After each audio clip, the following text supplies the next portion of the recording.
The process starts with a 3D printed version of the model made in a 3D software of your preference.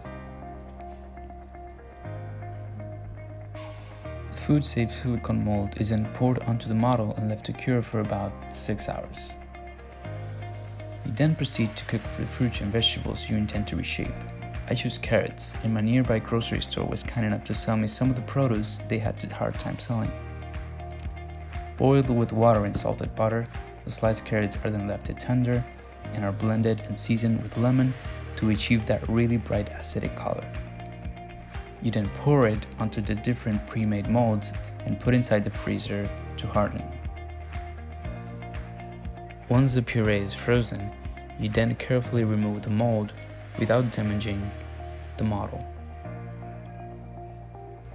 The pieces are then arranged based on the final enclosure design.